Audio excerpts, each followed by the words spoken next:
गरीब दर्जी की बहू, घास का घर और साड़ी। देखो शालिनी, मैंने साड़ी की फॉल लगा दी है और मैंने सूट की अच्छे से तुरपाई भी कर दी है। तुम दोनों का बहुत बहुत शुक्रिया। तुम दोनों की वजह से मेरा दर्जी का काम कितनी जल्दी हो जाता है, वरना अकेले ये सब कर पाना मेरे लिए बहुत मुश्किल था। बातें बाद में कर लेना, ये लो जल्दी से नींबू पानी पी लो।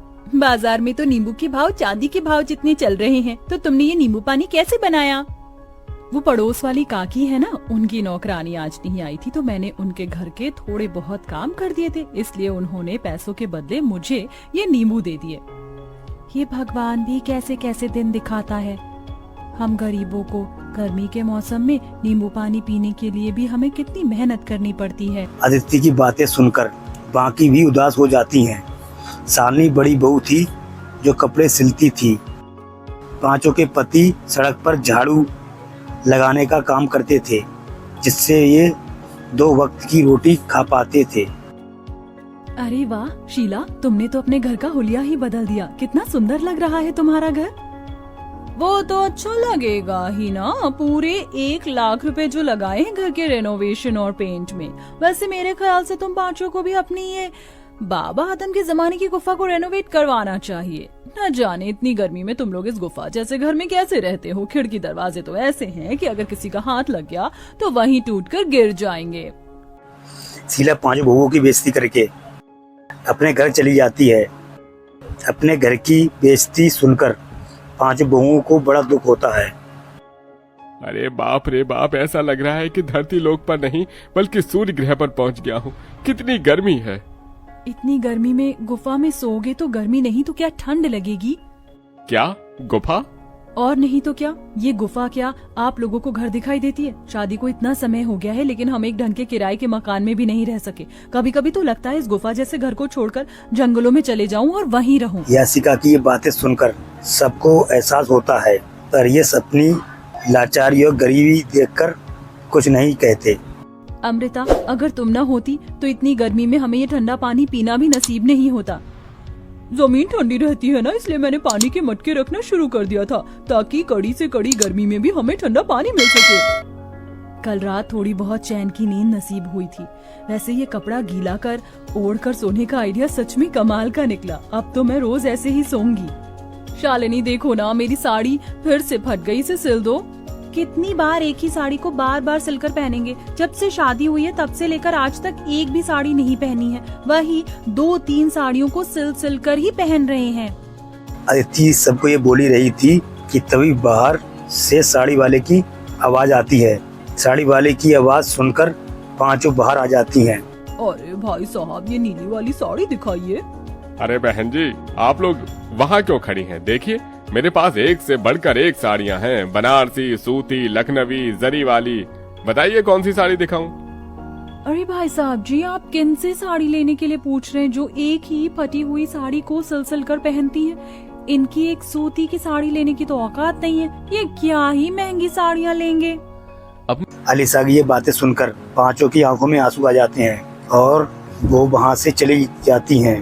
5 बहुएं गरीबी और गर्मी से बहुत परेशान हो उठी थी कि एक दिन 5 बहुएं बर्तन, झाड़ू और कपड़े धो रही थी कि फिर बहुत जोरों से हवाएं चलने लगती है। लगता है बहुत जोरों से तूफान आने वाला है। चलो जल्दी घर के अंदर चलते हैं। 5 बहुएं घर के अंदर जाने लगती हैं। तभी तेज हवाओं की वजह से घर की छत गिर जाती है और दीवारें भी टूटकर गिर जाती हैं। हे भगवान, ये तूफान गांव में नहीं बल्कि हमारी जिंदगी में आया। अब हम लोग कहाँ रहेंगे? 5 बहुएं बहुत रोती हैं घर टूट जाने की वजह से। शाम को सबके पति ये नज़ारा देख 5 को तभी बहुत दुख होता है। अब घर की तलाश में वे सब जंगल की ओर जाते हैं।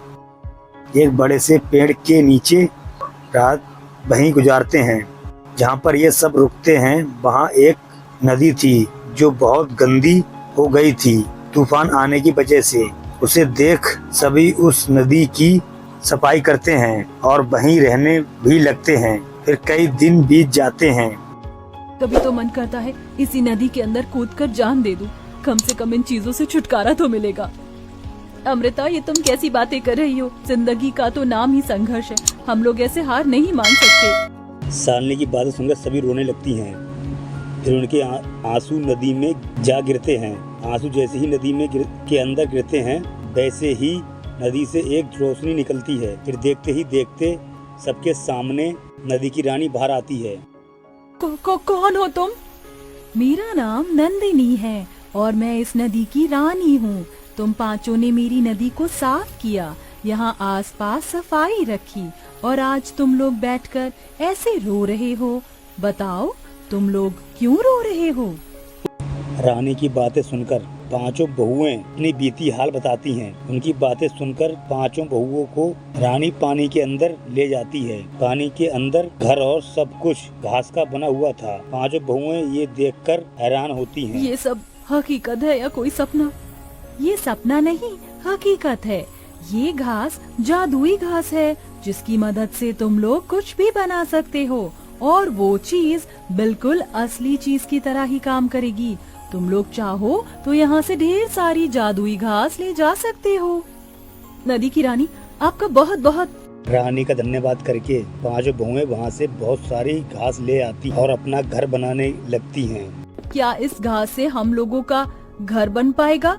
ये मामूली नहीं जादुई घास है। नदी की रानी ने कहा था कि इस घास से बनी हुई सभी चीज असली चीजों की तरह ही काम करती है। क्या पता ये घास का घर भी हमारा असली घर हो। पांचों 4 से 5 घंटों में अपना पांचों बहुएं घास का घर बनाकर तैयार कर लेती हैं। पांचों अपने अपने अलग अलग कमरे भी बनाती हैं और रसोई भी बनाती हैं। सब कुछ घास का बना लेती हैं, बर्तन, कुर्सी, पलंग भी। मुझे तो यकीन ही नहीं हो रहा कि हम लोग अपने घर के अंदर खड़े हैं, वो भी एक ऐसा घर जो असली घर से भी ज्यादा मजबूत और अच्छा हो। अब तो हम यहाँ आराम से रहेंगे। जादुई घास होने की वजह से हमारा ये घास का घर भी कितना ठंडा है। अब तो यहाँ हमें बिल्कुल भी गर्मी नहीं लगेगी। पांचों बहुएं अपने अपने पति के साथ खुश रहती हैं। कुछ दिन गुजर जाते हैं। सच में अब तो हद हो गई है। मन कर रहा है ये बची कुची साड़ी ले जाकर फेंक दूं। क्या हुआ अदिति, तुम इतने गुस्से में क्यों हो? गुस्सा ना करूं तो खुशी के मारे नाचूं। उस दिन तुमसे साड़ी सिलवाई थी, देखो आज फिर से ये साड़ी फट गई। आदित्य की बातें सुनकर उसके मन में उसी रानी का ख्याल आता है। फिर शालिनी दोबारा उसी नदी के अंदर जाती है और वहाँ से बहुत सारी जादुई घास लाती है और अपनी सिलाई मशीन पर बैठकर कुछ ही टाइम में घास की बनी हुई 5 साड़ियाँ तैयार कर लेती है। अब 5 बहुएं साड़ी को पहनती हैं। इस घास की साड़ी को पहनकर तो ऐसा लग रहा है कि मानो जैसे मैंने रुई की साड़ी पहन रखी हो। अब इन घास की साड़ियों में हमें बिल्कुल भी गर्मी नहीं लगेगी और हम आराम से रहेंगे।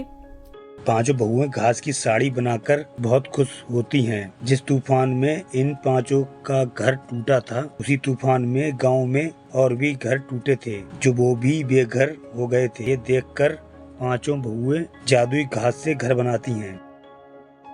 अरे आप लोग तो हमारे लिए देवी हो। जो चीज सरकार और अमीर लोग न कर सके वो आपने कर दिया। आपका एहसान हम कैसे चुकाएंगे? अब गरीब औरतों के लिए भी साड़ियाँ बनाकर सस्ते दामों में बेचती हैं। बरसों से सपना था कि सूती की साड़ी लूंगी, लेकिन हमेशा पैसों की कमी की वजह से ना ले सकी। लेकिन आज आपकी वजह से मैं रुई जैसी मुलायम साड़ी पहन सकूंगी। आपका बहुत बहुत शुक्रिया। जरूरतमंदों की मदद करके पांचों बहुत खुश। घास की साड़ी बेचकर थोड़े बहुत पैसे भी कमा लिए थे। पांचों के पति अपना खुद का काम शुरू कर देते हैं। उनकी जिंदगी अब सही होने लगती है।